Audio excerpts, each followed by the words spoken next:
Carlos Alcaraz conquistou no último domingo, dia 14, seu bicampeonato no torneio de Wimbledon, batendo novamente Novak Djokovic na decisão.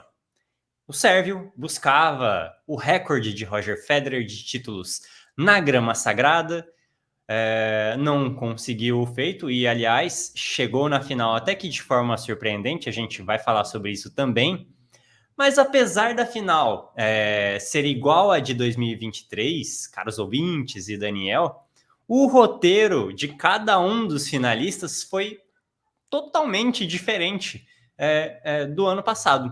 E esse é o destaque do podcast Quadra principal dessa semana. Então, já ajuda a gente aí, se inscreva no canal, deixa o like, tudo isso aí é de graça. E bora abrir esse papo aqui sobre as finais de Wimbledon, começando pela masculina, claro, que a gente teve um jogo esperado, se esperava um jogo, mais um jogo épico, né? Um jogo muito legal e tudo mais, só que acabou com um atropelo do Alcaraz para cima do Djokovic, para ele conquistar esse bicampeonato. E, Daniel, vou começar aqui falando um pouco da campanha do Carlitos e dos feitos dele ao conquistar esse bicampeonato em Wimbledon. Ao contrário de 2023, onde ele atropelou todos os adversários e aí chegou na final e fez aquele jogo épico que foi contra o Djokovic, dessa vez foi o contrário.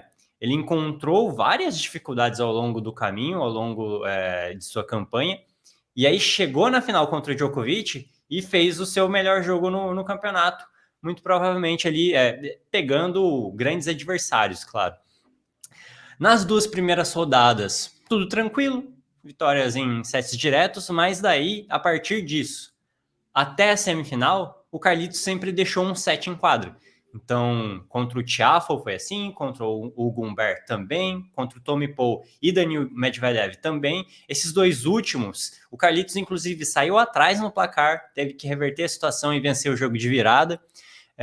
E aí, na final, ele chega todo pimpão para vencer o Djokovic por 3-0, placar de 6-2, 6-2 e 7-6, com uma facilidade até inesperada. Com isso, Carlitos tornou-se o nono tenista da era aberta a defender um título de Wimbledon, o quinto a vencer o Djokovic em uma final de Grand Slam em sets diretos, se juntando aí a Nadal, Murray, Federer e Medvedev. É o maior campeão de Grand Slams antes de completar 22 anos, com 4 títulos. Sexto homem a conquistar Roland Garros e Wimbledon no mesmo ano na era aberta. E, além disso tudo, o Carlitos superou Andy Murray e Stan Wawrinka no número de conquistas de Grand Slam. Agora o Carlitos tem 4, um no US Open, 2 em Wimbledon e 1 em Roland Garros, enquanto o Murray tem 3 e o Wawrinka tem 3, esses dois que são jogadores históricos. O Murray ainda mais, né, por número de títulos, por importância ao seu país, por conquistas em Jogos Olímpicos, por ter sido o número 1 do mundo na era de Federer, Nadal e Djoko. E o Carlitos passou esses caras, o que é muito impressionante para a idade dele. Até onde vai Carlos Alcaraz, Daniel Barbosa? Salve, salve, meu amigo Lucas, salve, salve, espectadores do nosso podcast, quadro principal. Vai longe demais, né?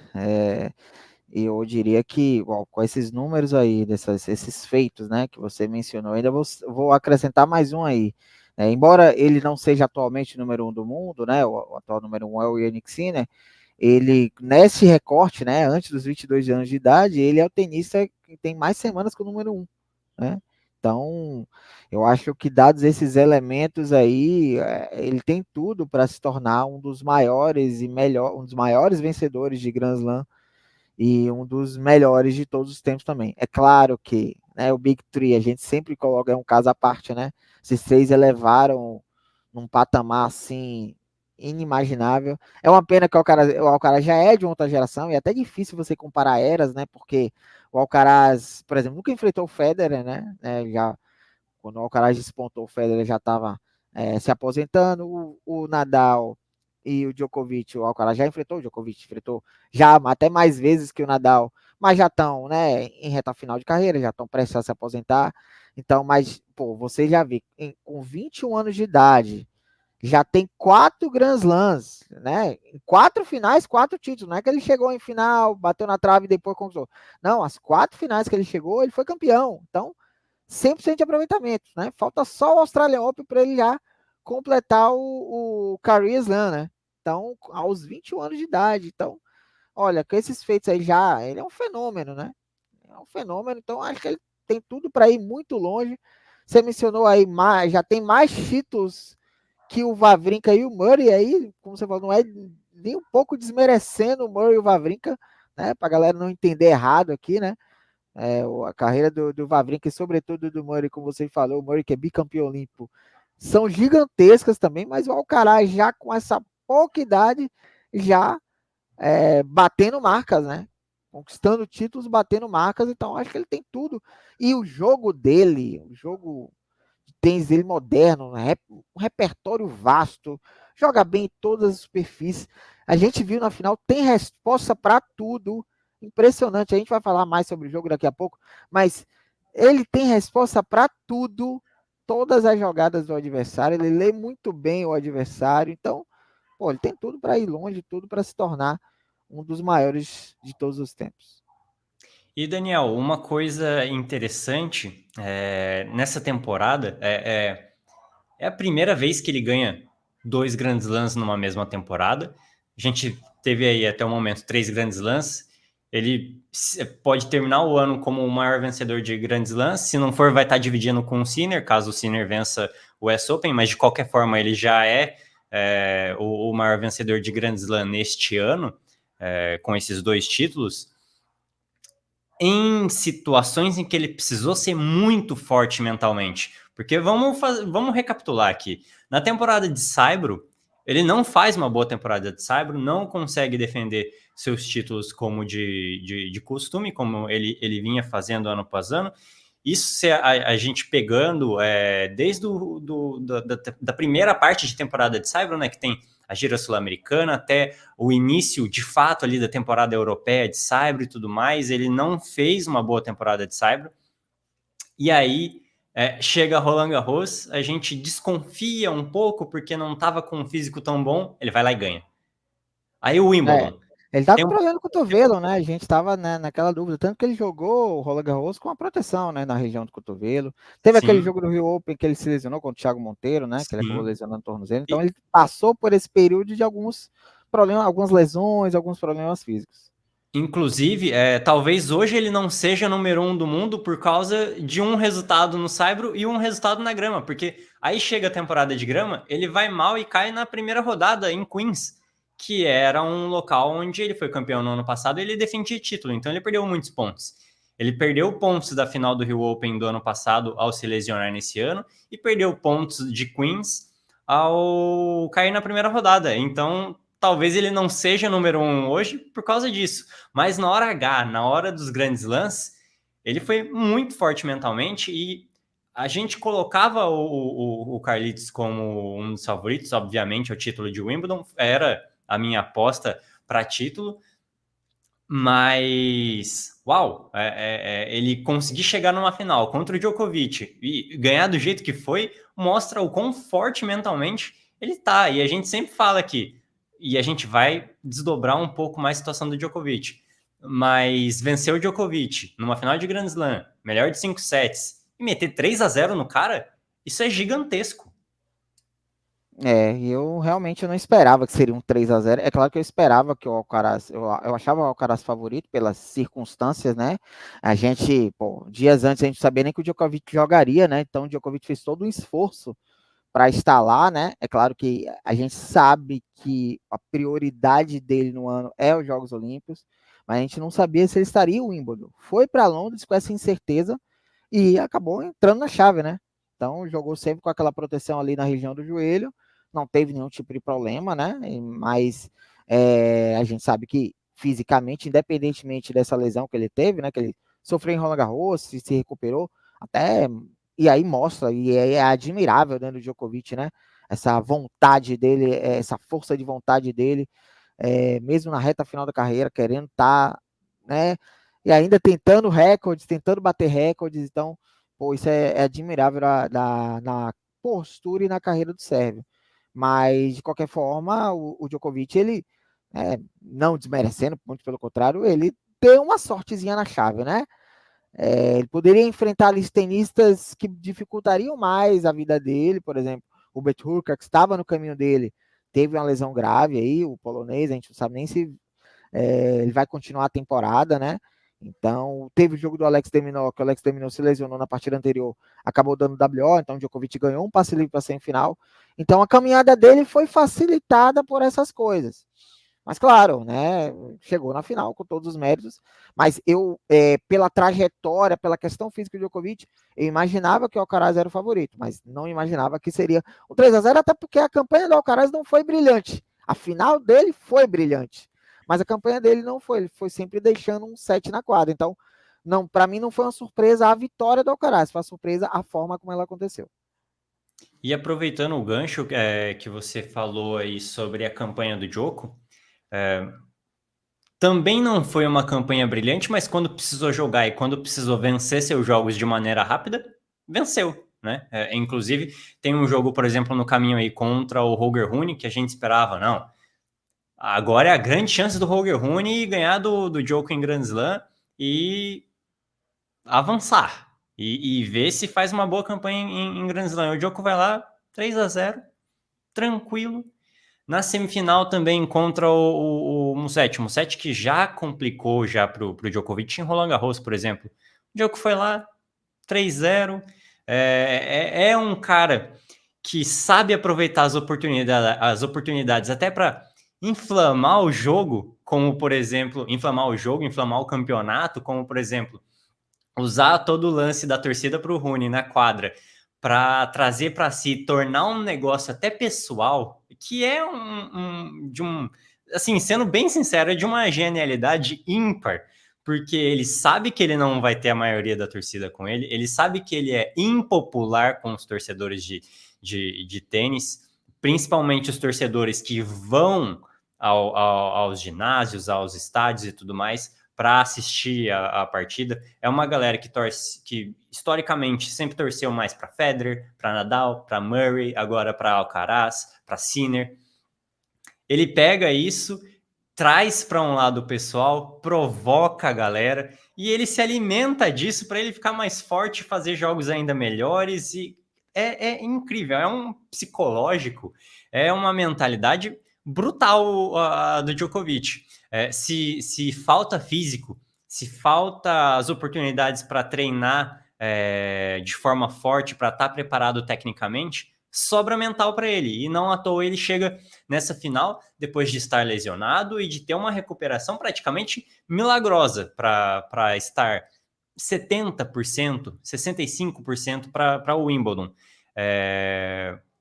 Mas na hora que ele encara, na primeira oportunidade de jogar contra um jogador extra classe como o Carlitos, aí o Sérvio sucumbiu. E agora a gente fala um pouco sobre a final, Daniel. Mas antes do seu comentário, um dado curioso. Pela primeira vez desde 2005, Djokovic vai entrar no mês de agosto sem um título. Isso é muito impressionante, mas também mostra o quão grande é esse jogador. Há muito tempo ele não fica tantos meses sem erguer um troféu. Pois é, rapaz. E falando do jogo, o fundamento saque foi determinante, né? Foi um dos pontos-chave para a vitória do Alcaraz, porque nos 3 sets, né, jogados, o Alcaraz venceu 84% dos pontos com o primeiro serviço. Impressionante, cara, impressionante. E na grama, claro, a gente sabe que o saque na grama, quando ele entra, quando encaixa, é difícil, né? Os dois primeiros sets de domínio absoluto do Alcaraz, o Djokovic tentando muito o jogo da rede, só que sem pegar o jogo todo, o Djokovic venceu apenas 27 de 53 pontos em que ele subiu a rede, então não foi um aproveitamento muito bom, né? E enquanto isso, né, os dois primeiros sets, o primeiro set de domínio total do Alcaraz, o Alcaraz chega a abrir ali 4-1, né, 2 quebras acima, faz 6-2. Segundo set, o Djokovic começa a melhorar um pouco, mas o Alcaraz seguindo absoluto. E aí, o que acontece? Muitos pontos até que o Djokovic tenta pressionar o saco do Alcaraz, muitos pontos em 30 iguais, o Alcaraz fechava a porta. Até durante os pontos que o Djokovic, você achava que o Djokovic ia vencer o ponto, o Alcaraz tinha uma resposta, tinha um coelho na cartola para tirar. Então, como eu falei até antes, né? O Alcaraz tinha resposta para tudo. E isso é muito por conta do repertório vasto que ele tem. Né? Então, isso aí foi minando o Djokovic. O terceiro set já foi mais equilibrado. O Djokovic começou equilibrou as ações, o primeiro game. E aí, um ponto aqui. O Djokovic sempre começou sacando os sets. Primeiro game do primeiro set foi um game até longo, de 14 minutos. O Alcaraz quebrou o Djokovic. No primeiro game do segundo set, o Alcaraz quebrou o Djokovic. No primeiro game do terceiro set foi um game duro também, um game longo também, durou mais de 10 minutos. Só que aí o Djokovic confirmou o serviço. E aí ele vibrou, né, daquele jeito do Djokovic. Aí pensa, o homem chegou na quadra. E aí foi um set equilibrado, todo mundo confirmando os seus saques, até que o Alcaraz quebra o saque do Djokovic. E aí saca para o jogo em 5-4, saca para o bicampeonato 5-4. E aí, no recorte do jogo completo, o Djokovic só teve 2 breakpoints que foram salvos pelo Alcaraz. O Alcaraz chega a abrir 40-0, triplo match point. E aí o Djokovic, de forma incrível, é claro que alguns pontos o Alcaraz deu uma encolhida no braço, sentiu, né? E aí a gente sempre fala, né? Sacar para fechar o jogo é muito difícil, seja para o número 1, seja para o número 150, é difícil para todo mundo. O Alcaraz sentiu, foi o único momento do jogo em que ele sentiu. E aí o Djokovic conquistou 5 games seguidos e ele só tinha 2 breakpoints no jogo inteiro. E aí no terceiro breakpoint ele conseguiu quebrar 5-5. Aí o pessoal pensa, e aí? Será que o Sérvio vai virar? Porque aí a gente vem o filme na cabeça, né? Quantas e quantas vezes o Djokovic virou jogos assim de 2-0, né? Só que aí pegou um cara que já, mesmo com a pouca idade, já está acostumado com a decisão, que, como você falou, tem uma força mental absoluta. E muitos tenistas e ex-tenistas falam que o tenista ele aprende a se perdoar. E o Alcaraz se perdoou, né? O Djokovic empata 5-5, faz 6-5, o Alcaraz é obrigado a sacar para se manter no set, fecha tranquilamente, né? Força o tie-break, aí no tie-break o Alcaraz, né, não desperdiça, né? Então, o Alcaraz se perdoou ali, né? Até um amigo meu no WhatsApp, pô, será que o Alcaraz vai sentir? Eu falei, cara, ele pode sentir como pode não sentir, mas o Alcaraz está acostumado com decisão, então eu me aposto que ele vai desencanar e vai seguir em frente, e vai tentar, vai forçar o tie-break, né? Ainda o Djokovic estava na frente ali, vai jogar o tie-break para tentar vencer e fechar em 3-0. E foi o que aconteceu. Então, talvez se fosse um Musetti sacando para o jogo, a história do confronto seria completamente diferente. Mas o Alcaraz, aí a força mental absurda dele. Sentiu ali, cara, todos os grandes sentem. O Djokovic também sente, já sentiu em momentos decisivos. É normal. Mas pôs uma borracha ali e imediatamente seguiu o seu caminho e de forma brilhante fez 3-0 e conquistou o bicampeonato na grama sagrada. E aí, falando de Djokovic, a gente passa a bola para você, Lucas. Cara, a gente sabe que os Jogos Olímpicos é o foco dele para esse ano, né? Para essa temporada. Claro que ele jogou o Wimbledon, né? Tentou, né, ser o maior vencedor ali e tal. Mas eu acho que o divisor de águas vai ser os Jogos Olímpicos, tá? Eu acho que a depender do que aconteça com os Jogos Olímpicos, né? Vai dizer muito do que vai ser do resto da carreira do Djokovic. Então, Paris 2024 vai ser o divisor de águas. Vamos ver como é que ele vai se comportar nesses jogos. A gente sabe que ele já está num declínio físico e isso afeta o técnico também, né? Então, essa Olimpíada vai dizer muito do que vai ser do Djokovic daqui para frente, né? Falo do restante da carreira dele, porque a gente já vê que ele não tem mais a mesma pegada, não tem mais a mesma energia, o que é natural da idade. A gente sabe que um veterano, o declínio físico de um ano para o outro, no ano espetacular que ele teve do ano passado, para a gente chegar na metade da temporada, ele não tem nenhum título, né? Então mostra o declínio físico dele. Então a Olimpíada que está sendo, a gente sempre fala, né? é o último título que falta, né, para a carreira dele, né, o ouro olímpico. Então vai ditar muito do que vai ser o resto da carreira do Djokovic. É uma competição, não é como o Grand Slam que é melhor de 5 sets, é melhor de 3 sets, então na questão física é até bom para ele, porém é no saibro. E no saibro os pontos são mais brigados. E a gente viu na final de Wimbledon que a bola dele já não tá machucando tanto, já não tá andando tanto quanto andava. Isso no saibro ainda, que ele vai ter que disputar cada ponto, os pontos são mais longos, são mais brigados, vai ser bem complicado para o Djokovic. E assim, eu acho que ele deve estar muito feliz pelo desempenho em Wimbledon no geral, tirando a final, né? Mas eu acho que talvez lá na cabeça dele tá assim, putz, perdi a chance de empatar com o Federer na quantidade de títulos de Wimbledon. Talvez ele não tenha mais essa chance de estar numa final de novo. Teve seus méritos, como você mesmo disse, mas teve um pouquinho de sorte aí ao longo do caminho. Claro, tem aquela história, né? A sorte persegue os campeões e tudo mais. Só que talvez no ano que vem ele não tenha essa mesma sorte dos principais adversários se lesionarem, não estarem no caminho dele, ele ter um descanso de quartas de final, por exemplo. Talvez ele não tenha essa sorte, e aí pode ser.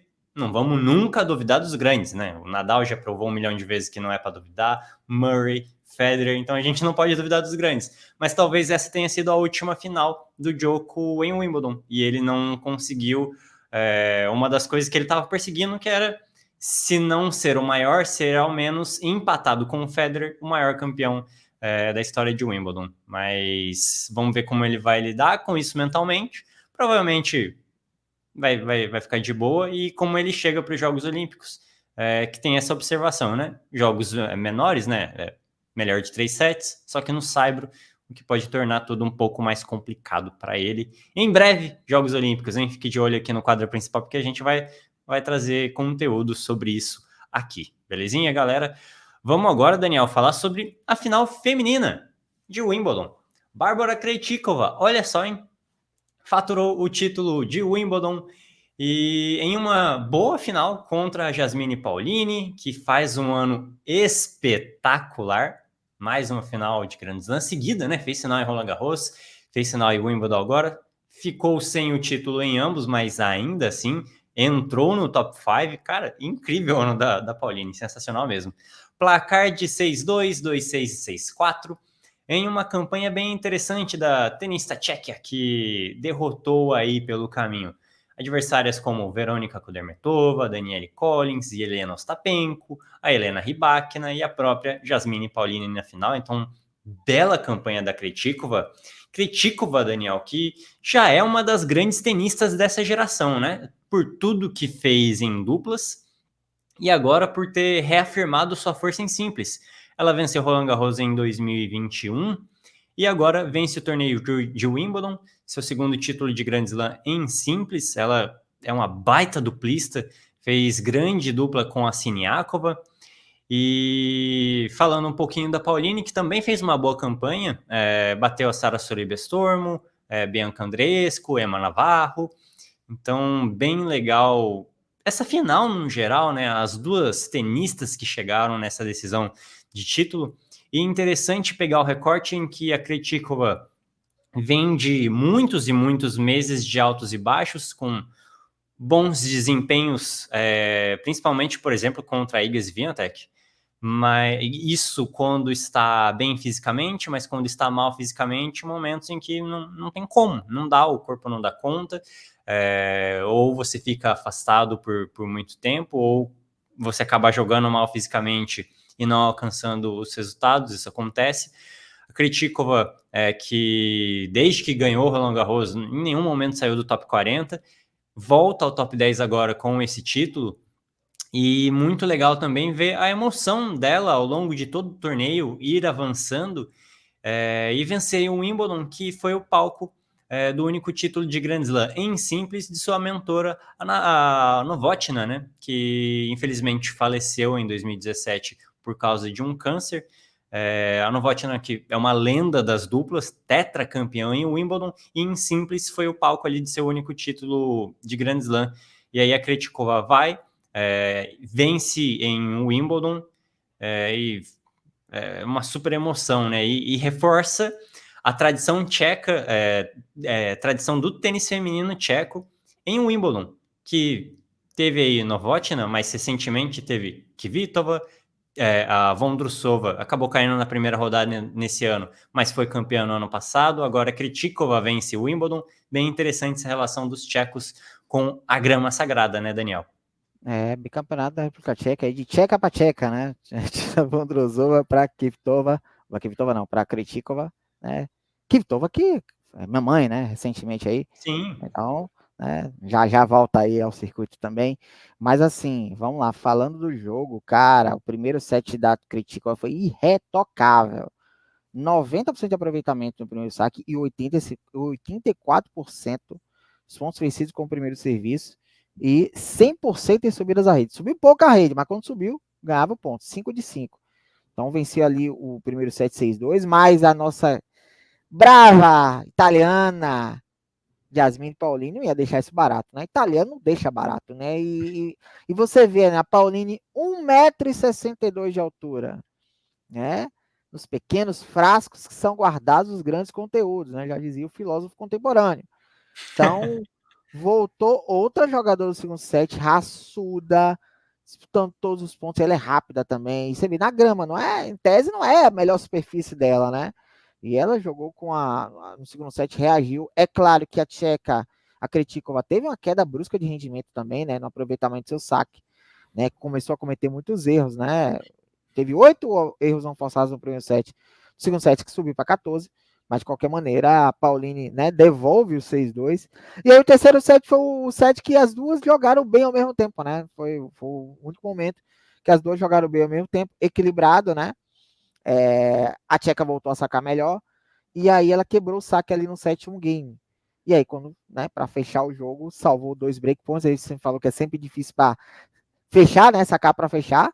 A Pauline teve 2 breakpoints ali para devolver e levar o jogo mais adiante. Quem sabe forçar um super tie-break ali no terceiro set, que ia ser espetacular, né? Mas a Krejcikova com todos os méritos, conquista aí seu segundo título de Grand Slam. E você vê, né? Ela volta ao top 10, ela bateu o número 2 do mundo, começou 2022 para cá, começou a sofrer com problemas físicos, cai no ranking, né? Joga mal, né? Uma fase ruim, e aí serve de alento, né? Para outros tenistas, né? A gente fala muito da Bia, da má fase da Bia. A Bia não vem numa boa temporada. Pô, a Krejcikova tá aí como inspiração, né? Teve uma má fase e a miséria nunca é eterna. Então, a Krejcikova encaixou aí um grande torneio e eu considero a tcheca uma das tenistas mais habilidosas do circuito. E aí a carreira dela fala por si só, né? 2 Grand Slams em simples, 7 em duplas, 3 em duplas mistas, campeã da então Fed Cup em 2018. Então, e campeã olímpica em Tóquio, né? Com a Katerina Siniakova. Katerina Siniakova que ganhou duplas femininas. E as duas vão se juntar para defender o título em Paris, né? Defender o título olímpico em Paris 2024. Então, pode ter um bicampeonato olímpico aí, as duas vão chegar para a Olimpíada cheias de confiança, uma Grand Slam simples, outra campeã de Grand Slam em duplas. Então, olho nessa dupla, já tinha falado disso em podcasts anteriores, naquele podcast que a gente gravou com a Rai, né, das Olimpíadas, olho nessa dupla que vai vir com tudo aí em Paris. E falando em duplas, deixa eu pegar o gancho, a Katerina Siniakova junto com a Taylor Townsend venceram na final a Gabriela Dabrowski e a Erin Routley. Parêntese. Gabriela Dabrowski, depois que foi chutada por Luiz Stefani, foi campeã do US Open, chegou no ano passado, foi semifinalista do Australian Open esse ano e foi vice-campeã de Wimbledon. E a sua nova parceira, né, juntou com a Erin Routley, hoje é a nova número 1 do mundo no ranking mundial de duplas e a Gabriela Dabrowski é a número 3 do mundo no ranking mundial de duplas. Pausa dramática.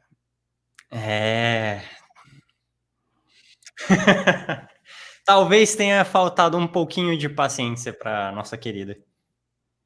Que a gente gosta muito da Luísa, tá, gente? Não é hate, não é nada, não. A gente adora a Luísa, a gente... A Pô, gente adora a Luísa, mas eu vou dar minha opinião. Para mim, foi super... um a dos gente é grandes super... erros profissionais dela ter largado a Dabrowski.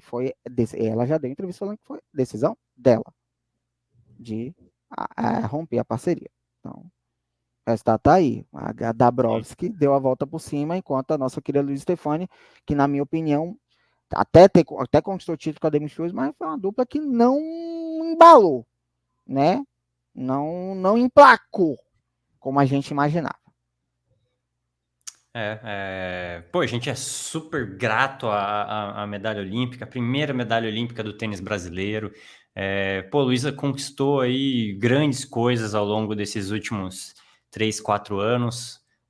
Muito, muito legal mesmo, e a gente adora todas essas conquistas. A gente gosta muito da Luísa, mas, de fato, faltou um pouquinho ali de paciência, talvez, né? A gente não sabe exatamente todos os detalhes em relação a dupla, né, com a Dabrowski, o que rolou, o que aconteceu, que a Luísa tomou essa decisão.